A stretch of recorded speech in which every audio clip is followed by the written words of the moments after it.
Hello friends, welcome to my channel #creative Aarti Porwal. दोस्तों, मैं हूं आरती और आज मैं आपको नीट रिज़ल्ट से रिलेटेड कुछ जानकारी लेके आई हूं। क्या रिज़ल्ट में कुछ बदलाव किया गया है, कैसे स्कोर कार्ड होगा और कैसे इसका रिज़ल्ट बनाया जाता है। दोस्तों, उसके पहले मैं आपको बता दूं कि रिज़ल्ट जो है अब 16 अक्टूबर को आएगा और उसके पहले 14 अक्टूबर को जिन स्टूडेंट्स का एग्ज़ाम छूट गया था, नहीं दे पाए थे, उनका री एग्ज़ाम होगा। उसकी भी टाइमिंग आ गई है। 14 अक्टूबर को 2 बजे से 5 बजे तक एग्ज़ाम होगा और सबका रिजल्ट एक साथ 16 अक्टूबर को आ जाएगा। दोस्तों, ये न्यूज़ तो मैं आपको पहले भी बता चुकी हूँ। आज जो मैं लेटेस्ट न्यूज़ लेकर आई हूँ वो नीट रिजल्ट के बारे में लेकर आई हूँ कि रिजल्ट जो है किस तरह से आपके पास आएगा। दोस्तों, ये स्कोर कार्ड के रूप में जारी होगा। कुछ बदलाव किए गए हैं। तो पहले मैं बता दूँ रिजल्ट किस तरह से बनता है। इसके 3 पार्ट होते हैं। पहला पार्ट जो होता है, जो आपका एंट्रेंस एग्ज़ाम, उसके जो परसेंटेज मार्क्स होते हैं, ओवरऑल रॉ नंबर, और उसके अलावा 15% ऑल इंडिया कोटा काउंसलिंग। तो दोस्तों, इस तरह से ये 3 स्टेप होते हैं। तो सबसे पहले ओवरऑल रॉ मार्क्स की गणना की जाती है, जो कि परसेंटाइल स्कोर में बदलता है।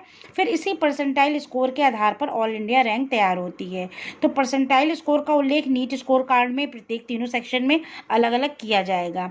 इसके अलावा इसमें ओवरऑल परसेंटाइल स्कोर भी होता है। बता दें कि परसेंटाइल स्कोर क्या है। यह निर्धारित करने के काम आता है कि उम्मीदवार जो 15% ऑल इंडिया रैंक काउंसलिंग के योग्य है या नहीं है। मतलब जनरल के लिए एक परसेंटेज रख दिया गया है 15% और SC/ST के लिए 40% और PWBD के लिए 45%। तो दोस्तों, ये तो आपको कैटेगरी बता दी कि क्या पासिंग मार्क्स का क्राइटेरिया रखा गया है। इसके बाद जो बदलाव हुए वो ये है कि अब नीट स्कोर कार्ड में 720 अंकों में से परीक्षा में उम्मीदवारों के ओवरऑल रॉ स्कोर भी होगा। इसमें प्रत्येक सही उत्तर के लिए 4 अंक जोड़कर और फिर एक गलत के लिए 1 अंक काटकर रॉ मार्क्स की गणना की जाएगी।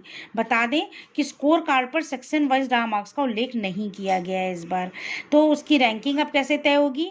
तो अंत में जो 15% ऑल इंडिया रैंकिंग होती है, यह उन छात्रों के दिया जाता है जो आवश्यक न्यूनतम परसेंटाइल प्राप्त करते हैं। मतलब जो मिनिमम कट ऑफ जाएगा उसके हिसाब से होगा। फिर रैंकिंग जो होती है ओवरऑल परसेंटाइल स्कोर का आधार पर की जाती है।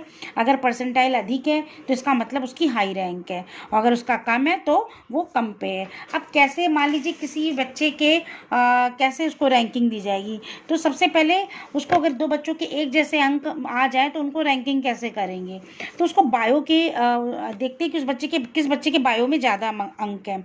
अगर जिसके बायो में ज़्यादा होते हैं उसको ऊपर रैंक दे दी जाती है। अगर बायो में भी एक जैसे हैं तो फिर केमिस्ट्री के अकॉर्डिंग होता है, और फिर भी अगर केमिस्ट्री में भी एक जैसे हैं तो फिर देखा जाता है किसके कम नेगेटिव मार्किंग है।